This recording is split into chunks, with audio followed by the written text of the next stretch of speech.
નમસ્તે વિદ્યાર્થી મિત્રો. આજે આપણે ગુજરાતીમાં 13મું કાવ્ય વતનથી વિદાય થતા કાવ્યનો અભ્યાસ કરીશું.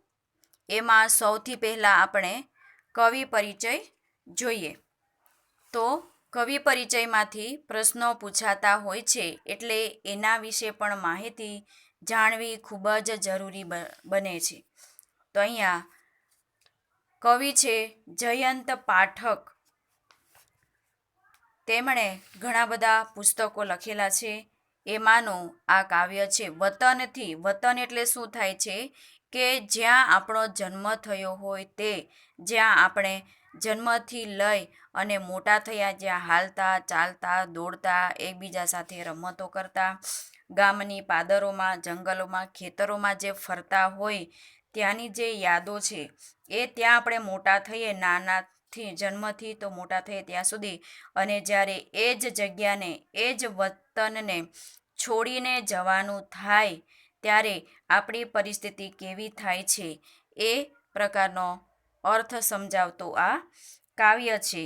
તો વતનથી વિદાય થતા એટલે કે આ છે એક સોનેટ છે. સોનેટ કાવ્યના પ્રકારોમાં, એટલે કે એનો જે સાહિત્ય પ્રકાર છે સોનેટ. તો શું આપણે કવિના પરિચયમાં જોઈએ તો કવિ છે જયંત પાઠક. એમના પિતાજીનું નામ છે હિંમતલાલ. જન્મ છે 20-10-1920 અને અવસાન 1-3-2003 રોજ 1-3-2003 રોજ એમનો મૃત્યુ થયું હતું. અહીંયા જંતીલાલ હિંમતલાલ પાઠકનો જન્મ ગોઠ એટલે કે જિલ્લો પંચમહાલમાં થયો હતો. તેમણે દાહોદ અને સુરતની કોલેજમાં અધ્યાપક તરીકે એટલે કે પ્રોફેસર તરીકે કામગીરી કરી હતી. તેમણે મરમર, સંકેત, વિસ્મય, મૃગયા, અનુનય વગેરે કવિતા સંગ્રહો લખેલા છે. ક્ષણોમાં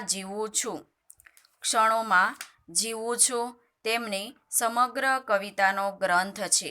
એમણે પુસ્તકો કયા કયા લખેલા છે તો કવિતા સંગ્રહ કઈ છે તો મરમર, સંકેત, વિસ્મય, મૃગયા, અનુપમ, અને ત્યારબાદ એમના કવિતાના ગ્રંથો કયા છે તો એમાં છે ક્ષણોમાં જીવું છું તેમની સમગ્ર કવિતાનો ગ્રંથ છે. તમને પરીક્ષામાં પૂછાય કે એમની કોઈ પણ 2 કૃતિઓ લખો કે ક્ષણોમાં જીવું છું એ કોણ, એના કરતા કોણ છે તો એ તમારે યાદ રાખવું જરૂરી છે. જોડકામાં પૂછાતા હોય છે. એના પછી આગળ જોઈએ તો વનાચલ તેમની નોંધપાત્ર સ્મરણ કથા છે.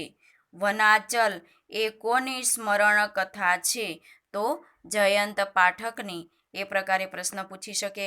આધુનિક કવિતા પ્રવાહ, આલોક, ભાવયિત્રી, કિમ અપી દ્રવ્યમ એમના વિવેચન ગ્રંથો છે.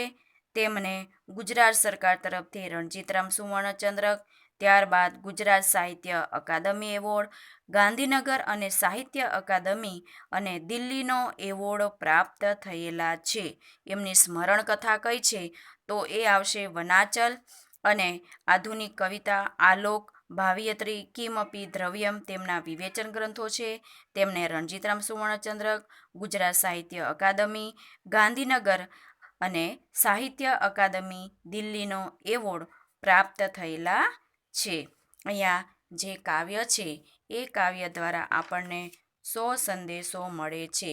તો જોઈએ છે અત્યારની હાલની પરિસ્થિતિમાં તો શું જોવા મળે છે તો એમાં કે ગામડા પડી ભાંગ્યા છે. એટલે કે ગામડા બહુ જોવા નથી મળતા. મોટે ભાગે ગામડાઓમાં કાચા મકાનો, કાચા ઘરો હતા, રસ્તાઓ કાચા હતા. હવે રસ્તાઓ પણ પાકા થવા માંડ્યા છે અને ગામડાના જે ઘરો છે એ કાચા ઘરોને તોડી અને એની જગ્યાએ શહેર જેવી પરિસ્થિતિ, એવું વાતાવરણ ઊભું કરેલું છે. તો શહેરો બેફામ વિકસી રહ્યા છે. ગામડાઓનો તોડી અને શહેરો બનાવી રહ્યા છે. તેવી સ્થિતિમાં કવિને વતન છોડતા જે વેદના અનુભવાય છે તે આ કાવ્યમાં જોવા મળે છે. આપણે જોઈએ છે કે જે લોકોએ પોતાના વતનમાં ગામડે જન્મ લીધો હશે, જ્યારે આપણે ગામડે જવા માટે કેટલા બાળકો ઉત્સુક હોય છે, રમવા માટે, ગમે ત્યાં દોડાદોડી કરવા માટે, ત્યાં કોઈ રોકટોક હોતી નથી. એટલે આવું જે પ્રકારનું કાવ્ય તો પોતાના વતનના ઢોર ઢાખર, ઘર વાળો, ખેતર, નદી, પર્વતો, કોતરો વગેરે આત્મીય સ્વજન જેવા બની ગયા છે, પણ મન મક્કમ કરીને તે બધું તરછોડે છે અને શહેરમાં ઉદ્દેશ્ય વિનાનું મજબૂરીનું જીવન જીવવા વતન છોડનાર પોતાનો વિકાસ થતો હોવાનું સમજે છે. અંતિમ બે પંક્તિમાં ખેતરમાં બે હાથ ઊંચા કરી અને બોલાવતી પોતાની અને વતનની ધરતીની માં દેખાય છે તેવી ભ્રમણા દ્વારા આ જે કાવ્ય છે આપણને એક વેદનાથી વતનથી છૂટા પડતા પોતાની જે વેદના છે એ વેદના આ કાવ્યમાં જયંત પાઠકે વ્યક્ત કરી છે. તો આ જે કાવ્ય છે એ કાવ્યનો ટૂંકમાં સમજૂતી જોવાનો પ્રયત્ન કરશું. તો શું કીધું છે કે વર્ષો પછી વતનમાં ગયેલા કાવ્યનાયકને વતનથી વિદાય થવાનું હોય છે ત્યારે અનુભવાતી પીડા આ સોનેટમાં વ્યક્ત કરી છે. ઘણા વર્ષો પછી જે વન જન એટલે કે માણસ, ખેતર, ખેતરોની ફરતે જો ભેખડો હોય છે, કોતરો ઢાળ, એ કોતર, ડુંગર, નદી મળ્યા હતા એમને છોડવાની ક્ષણ આવી ગઈ છે. જેમ ઢોર વેચાઈ ગયા પછી પોતાના મૂળ ઘરને ઝંખતું એટલે કે યાદ કરતું હોય એમ કવિ પોતાના મૂળ પરિવેશને ઝંખ્યા કરે છે, પોતાના મૂળ વતનને યાદ કર્યા કરે છે. પગ ઉપડતા નથી. જેમ વહી ગયેલું પાણી પાછું આવતું નથી તેમ વહી ગયેલો સમય પણ પાછો આવતો નથી. એક કૂતરો પણ થોડી વાર પાછળ આવીને એની હદ પૂરી થતાં પાછો વળી જાય છે.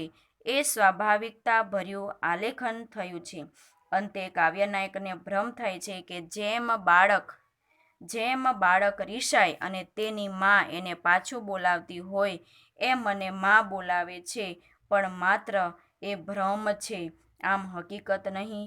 આમ વતન વિચ્છેદને એટલે કે વતનથી છૂટા પડવાને કારણે અનુભવાતી કરુણતાને ખૂબ જ સુંદર રીતે કવિએ અહીં સોનેટ દ્વારા આપણી સમક્ષ મૂકી છે. આ પ્રકારનું આ જે કાવ્ય છે એ ખરેખર આપણને યાદ અપાવે છે કે આપણું જે બાળપણ છે એ બાળપણથી જ્યારે આપણે બાળપણ વિતાવ્યું હોય જ્યારે એનાથી આપણે છૂટા પડીએ છીએ ત્યારે આપણા મિત્રો, આપણા આજુબાજુ રહેતા સ્વજનો, ત્યાંના જે પશુ પંખી, જે ખેતરો, જે જગ્યા હોય છે એ બધું જ આપણને યાદ આવતું હોય છે. એ પ્રકારનું કાવ્ય અહીંયા જયંત પાઠકે આપણને આપેલું છે. એ કાવ્ય છે એ કાવ્યની સમજૂતી અને અર્થ આપણે આવતા લેક્ચરમાં જોઈશું. અસ્તુ.